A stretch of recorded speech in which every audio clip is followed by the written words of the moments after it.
Sidney Crosby, the greatest hockey player of this generation, and one of the most influential figures to ever play the sport. Crosby's name resonates with hockey fans across the globe. Over the past 2 decades, he has redefined what it means to be a leader on and off the ice, and how to play the game at the highest level with both class and grace. Crosby's career has no shortage of individual and team accolades. A 3-time Stanley Cup champion, 2-time Conn Smythe winner, and 2-time league MVP to name a few.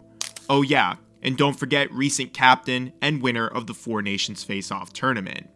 Crosby has also averaged over a point per game pace his entire career, and has never seen a stage too big. In fact, as eloquently put by the great one himself, Sid has proven over and over that he's the best player in the game today, and it seems like the more important the game, the more impact that he makes on a game. Crosby is now playing in his 20th season with the Pittsburgh Penguins, and even at age 37, he doesn't seem to be slowing down anytime soon. However, the team around him has slowly started to deteriorate despite his heroics, preventing hockey fans from one of the best attributes of Crosby, his big game moments. After seeing Crosby compete in the Four Nations Face-Off tournament, it's very clear that his heart and will to compete is very much alive. But is there any world where we see Crosby competing in big moments during the playoffs or while wearing a Penguin sweater? Well, today, let's talk Sidney Crosby, his career, and why his loyalty to the Penguins could prevent him from ever suiting up in a playoff game again. If you're a hockey fan, then at one point or another, you've probably found yourself rooting for Sidney Crosby. He's had a legendary career and has done things that most hockey players would only dream of doing. Well, after an exciting Four Nations Face-Off tournament, the NHL regular season continues. And for the Pittsburgh Penguins, their season continues to be, well, less than exciting. So that's what this video is going to be about. Let's talk about the ending of Crosby's career, and why we may never see him compete in these big game moments again for the Pittsburgh Penguins and potentially the rest of his NHL career outside of international competition. Let's start by explaining how Crosby and the Pens got into this position. The Pittsburgh Penguins have been losing more and more games since their back-to-back cup runs in 2016 and 2017, and in fact haven't won a playoff series since 2018.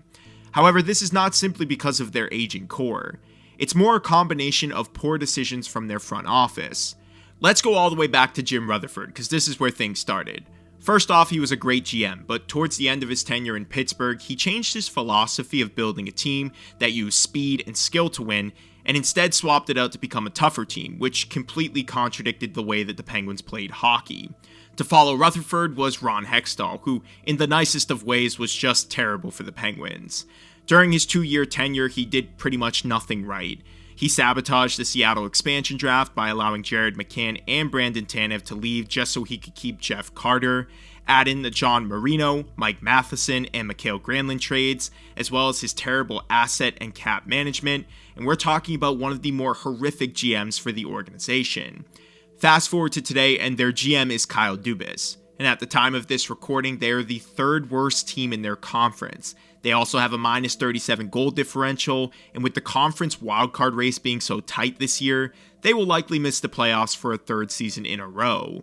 Rumors of a fire sale have started to gain some traction, but does that include Sidney Crosby? And if not, do the Penguins have enough with their assets and roster pieces to retool in a similar way to Washington, who has somehow found new life after some down years? Well, let's just get one thing out of the way. Sid is going to be a Penguin for life. He has said so on multiple occasions, so let's not even speculate on that.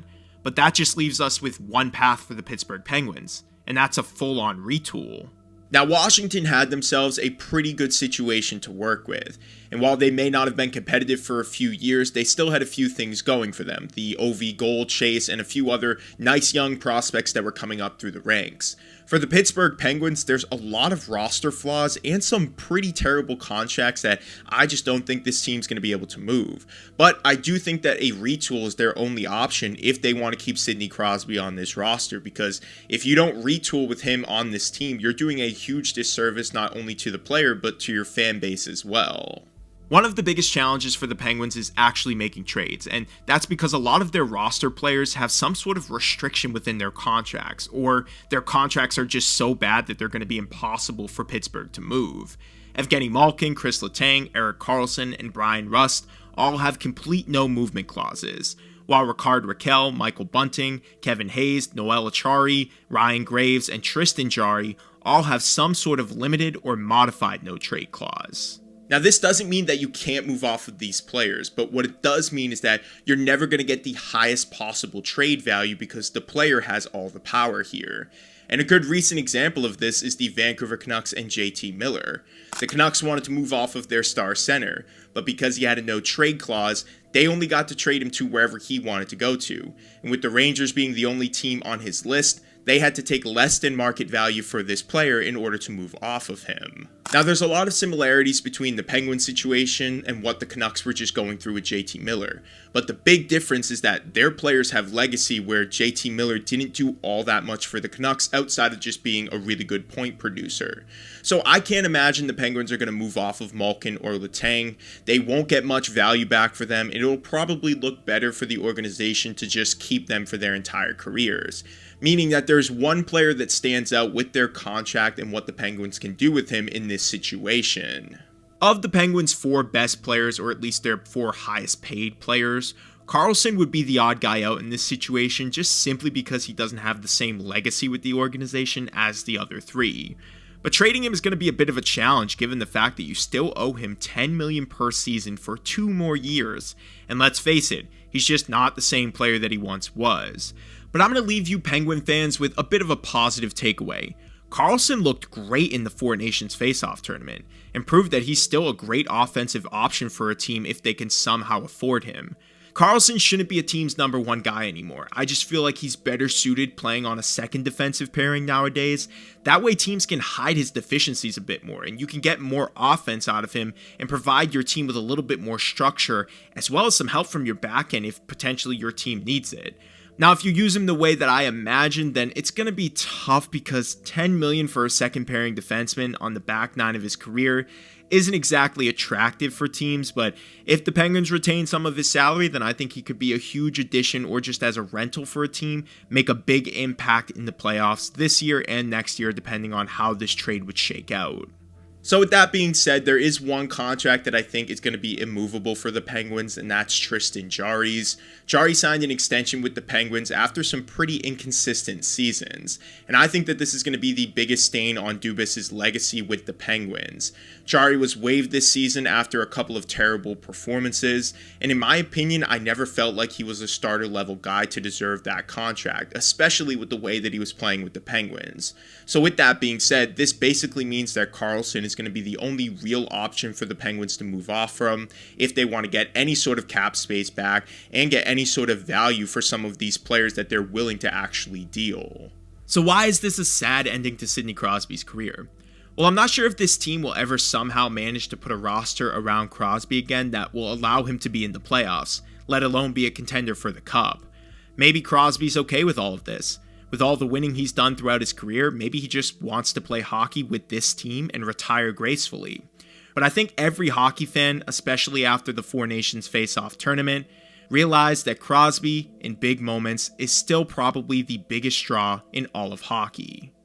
But yeah, this is my thoughts on the current situation with Sidney Crosby and the Pittsburgh Penguins. Like I said, I just don't think there's enough there for the Penguins to be able to retool the way the Washington Capitals did and get Sidney Crosby back in a position where he's competing in the playoffs.